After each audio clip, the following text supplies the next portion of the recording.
Hello my dear students, very good evening. I hope आप लोग घर में सेफ हैं और आपकी जो ऑनलाइन प्रिपरेशन है बहुत अच्छे से चल रही है। जैसा कि आपने देखा लास्ट ईयर जो है आईबीपीएस आरआरबी का एग्जाम निकला, तो कमेंट्स में बहुत सारे स्टूडेंट्स ने कहा कि जो फर्स्ट टाइम प्रिपरेशन कर रहे हैं कि सर हमें इस पेपर के लिए कैसे तैयारी करनी चाहिए, कौन सी बुक्स पढ़नी चाहिए, प्रीलिमिनरी में मैथ और रीजनिंग आता है उसमें से कौन कौन से चैप्टर में से क्वेश्चन आ सकते हैं और लास्ट ईयर का क्या कट ऑफ गया।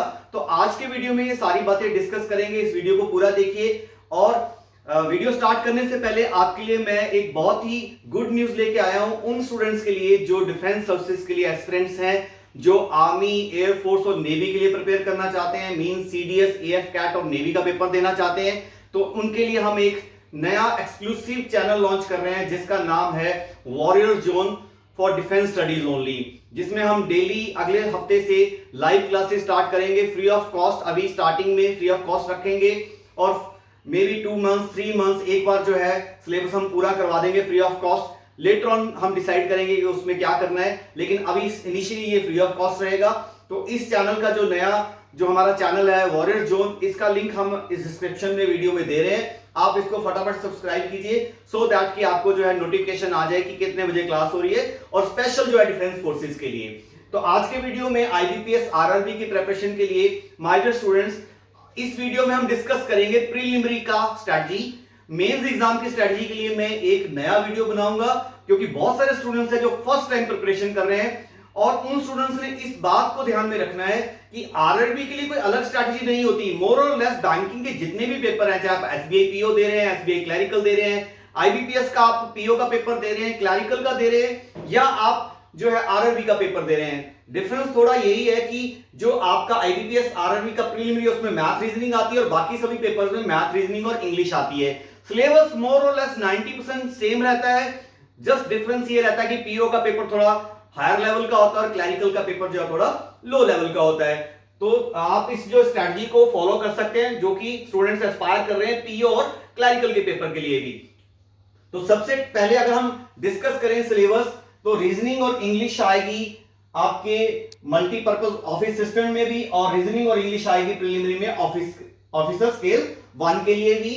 तो अब सबसे पहले अगर हम देखें कि किस किस चैप्टर में से क्वेश्चंस आते हैं, तो अगर रीजनिंग की बात करें तो आप समझ के चलिए कि 80% टू 90% वेटेज या 70 टू 80% वेटेज जो है वो पजल्स और सिटिंग अरेंजमेंट का रहता है। तो बैंकिंग के पेपर के लिए सबसे जो इंपॉर्टेंट चैप्टर है, चाहे वो प्रीलिमिनरी का है रीजनिंग में, चाहे मेंस का पेपर है, सिटिंग अरेंजमेंट मींस आपको हर टाइप की जो पजल्स है उसको प्रैक्टिस करनी है। और पजल में एक सबसे देखो खराब बात क्या है, इसको मैं खराब बात कहता हूं कि पजल जो है वो टीचर का रोल जो है 20% है और जो स्टूडेंट्स का रोल है वो 80% है। मींस पजल में मोर और लेस जो है वो आपको प्रैक्टिस करनी पड़ती है। अगर आप प्रैक्टिस करोगे तो आप पेपर में पजल को निकाल पाओगे। अगर आप प्रैक्टिस नहीं करोगे, आपने ये सोच लिया कि भाई टीचर ने हमें करा दी, हमें समझ आ गई, अब हम अपने आप कर लेंगे, लेकिन ऐसा नहीं होगा।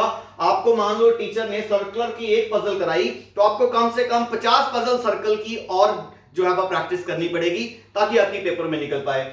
उसके अलावा जो है 80% तो हो गया ये वाला पार्ट, जो बाकी रेस्ट ऑफ द 20% है उसमें से इन चैप्टर में से क्वेश्चंस आते हैं blood relation, coding decoding, direction, order and ranking, inequalities, alpha number series, syllogism, input output, data sufficiency and statement argument and assumption. Statement argument assumption generally mains में रहता है, प्री में नहीं रहता, लेकिन सम टाइम हम कह नहीं सकते, आपने फिर भी इसको प्रिपेयर करना है। मींस 80% पेपर यहां से आएगा रीजनिंग में और 20% पेपर जो है वो इन चैप्टर में से आएगा। नेक्स्ट आ गया आपका मैथमेटिक्स का सिलेबस। मैथमेटिक्स में वही है कि 50% जो पेपर है वो डीआई का होगा, means data interpretation. Data interpretation से ज्यादा क्वेश्चन आते हैं। बैंक के पेपर की प्रिपरेशन की बात कर रहे हैं हम, एसएससी या स्टेट पेपर की बात नहीं कर रहे हैं। Bar graph, line graph, tabular, caselet और जो है आपका पाई चार्ट, डिफरेंट ग्राफ्स होते हैं, इसकी भी प्रैक्टिस आप करनी पड़ेगी। और जो बाकी 50% है वो यहां से आता है, means quadratic equation, number series, approximation and simplification, data sufficiency, और जो मिक्स मैथ जिसको सबसे लोगों को डर लगता है उसके जो है वो 10 क्वेश्चंस आते हैं, ज्यादा क्वेश्चन नहीं आते बैंक के पेपर में। बैंक के पेपर में मोर और लेस जो बैंक का पेपर है वो कैलकुलेशन बेस्ड ज्यादा रहता है, मींस डीआई में भी कैलकुलेशन चाहिए, नंबर सीरीज में, अप्रोक्सीमेशन में, हर जगह आपको कैलकुलेशन चाहिए। तो बाकी जितने भी चैप्टर्स हैं, एचसीएफ, एलसीएम, प्रॉफिट लॉस, एक एक क्वेश्चन जो है या दो दो क्वेश्चन ऐसा जरूरी नहीं है कि किस क्वेश्चन पेपर में से, किस चैप्टर में से क्वेश्चंस आएंगे, किसी में आता है और किसी में नहीं भी आता है। तो आपको ये बाकी मैथमेटिक्स जो अर्थमेटिक है वो सारा प्रिपेयर करना पड़ेगा। हाँ, ट्रिग्नोमेट्री, ज्योमेट्री, अलजेब्रा जो है बैंक के पेपर में नहीं आती, स्पेशल बोल रहा हूं। ट्रिग्नोमेट्री, ज्योमेट्री और अलजेब्रा जो है वो, और जो आपका मेंसुरेशन भी है उससे उतने ज्यादा क्वेश्चन नहीं आते बैंक के पेपर में। तो आपको मैथमेटिक्स को इस तरीके से प्रिपेयर करना है, इन चैप्टर में से प्रिपेयर करना है अगर आप बैंक के पेपर की, चाहे वो आरआरबी का पेपर है, चाहे वो पीओ का पेपर है, चाहे वो क्लरिकल का पेपर है। नेक्स्ट आ गया आपका ये आरबीआई असिस्टेंट के, अगर लास्ट ईयर के पेपर की बात करें, हम आईबीपीएस आरआरबी के पेपर की बात करें तो किस किस चैप्टर में से क्वेश्चन आए। देखिए जो पेपर है वो एक शिफ्ट में नहीं हुआ, डिफरेंट शिफ्ट में होता है क्योंकि पेपर ऑनलाइन होता है। पर मोर और लेस जो है वो, अगर मान लीजिए किसी शिफ्ट में डाटा इंटरप्रिटेशन में 10 आए तो मे बी सेकंड में 12 आए होंगे। तो आपको मोर और लेस जो है यही जो है पैटर्न रहा। लास्ट ईयर 2019 में क्वाड्रेटिक इक्वेशन के 5 क्वेश्चन थे, रॉन्ग नंबर सीरीज के 5 थे, सिंप्लीफिकेशन के 10 क्वेश्चन थे, अर्थमेटिक वर्ड प्रॉब्लम मैंने जैसे आपको बताया वो 10 क्वेश्चन थे। सेम जो सिटिंग अरेंजमेंट देखिए 19 question, 50%, inequality, direction, order ranking 4 3 4, आपका अल्फा न्यूमेरिक सीरीज में से 1, सिलॉजिज्म में से 4, कोडिंग डिकोडिंग में से 4, तो टोटल जो है वो 40 क्वेश्चंस ही हो गए।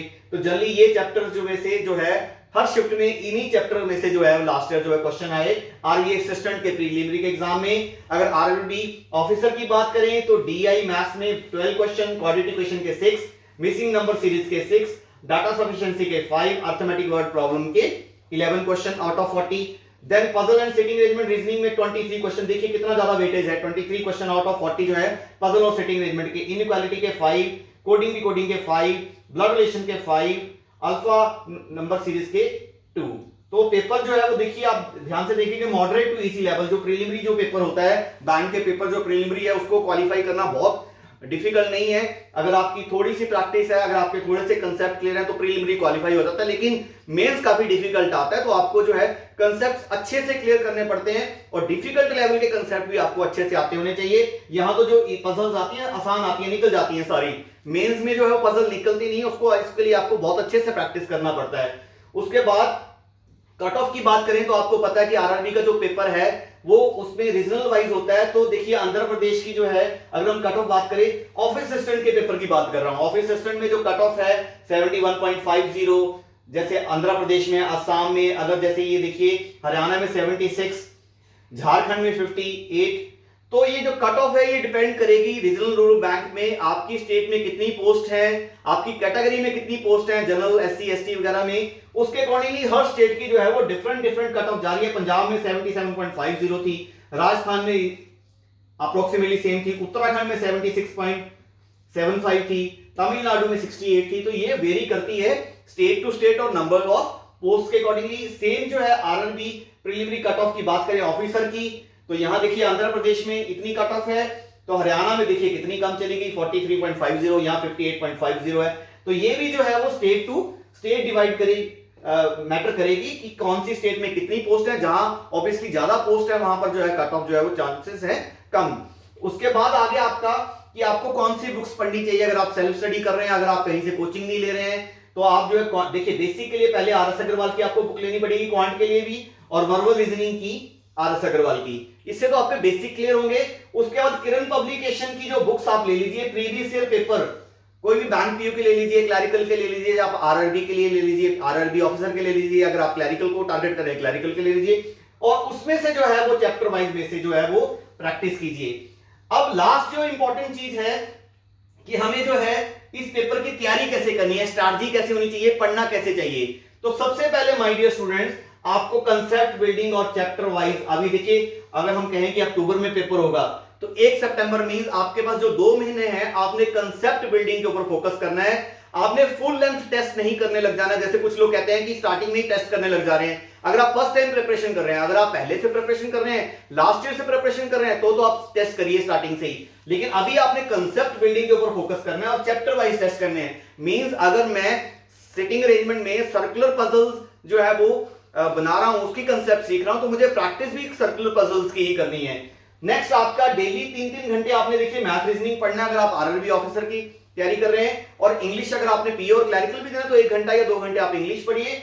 और लेकिन करंट अफेयर और बैंकिंग जो है ये साथ साथ में आप जो है तैयार करते रहिए, लेकिन बाद में क्योंकि 6 महीने का करंट अफेयर जो है प्री और मेंस के बीच में 15 दिन का गैप होता है, उसमें वो 6 मंथ्स का करंट अफेयर कवर करना थोड़ा डिफिकल्ट हो जाता है, याद करना रट्टा मारना उसको डिफिकल्ट हो जाता है। तो आप ब्राइट एकेडमी के जो वीकली करंट अफेयर होता है वीडियोस चलते हैं, फ्री ऑफ कॉस्ट है, आप इसको देखते रहिए। तो जैसे ही आपके कंसेप्ट क्लियर हो जाएंगे, लास्ट के जो आपके 1 मंथ बचेगा, तब आपने जो है फुल लेंथ प्रैक्टिस टेस्ट करने हैं, अपने वीकनेस को एनालाइज करना है और उनको इंप्रूव करना है। तो अगर आप ये सारी चीजें करते हो, कंसेप्ट बिल्डिंग करते हो, लेटर ऑन प्रैक्टिस करते हो, स्टार्टिंग में आप चैप्टर वाइज प्रैक्टिस करते हो, तो आपका फर्स्ट अटेम्प्ट में जो है वो पेपर क्लियर हो जाएगा। ऐसा नहीं है कि आपको 2 अटेम्प्ट या 3 अटेम्प्ट जो है वो ट्राई करना पड़ेगा। सो आई होप जो है आप अच्छे से तैयारी करोगे, सारी चीजों को फॉलो करोगे। आप इस वीडियो को जो है रिवाइंड करके देख लीजिए अगर आपको लगता है किसी पॉइंट को लेके, और अभी भी कोई डाउट है तो आप नीचे कमेंट सेक्शन में जो है पूछ सकते हैं। हम ट्राई करेंगे कि आपके कमेंट्स, आपकी जो क्वेरी का जो है वो सॉल्यूशन करें, उसका आंसर दें। So thank you very much. एक तो आपने हमारे इस चैनल को सब्सक्राइब कर लेना, ट्रिपल ब्राइट एकेडमी को, और एक जो वॉरियर जोन जिसका हमने जो है लिंक डिस्क्रिप्शन में दिया हुआ, आप उसको सब्सक्राइब कर लीजिए। So thank you very much, God bless you all. अच्छे से तैयारी करो, घर में बैठ के सेफ रहो। Thank you.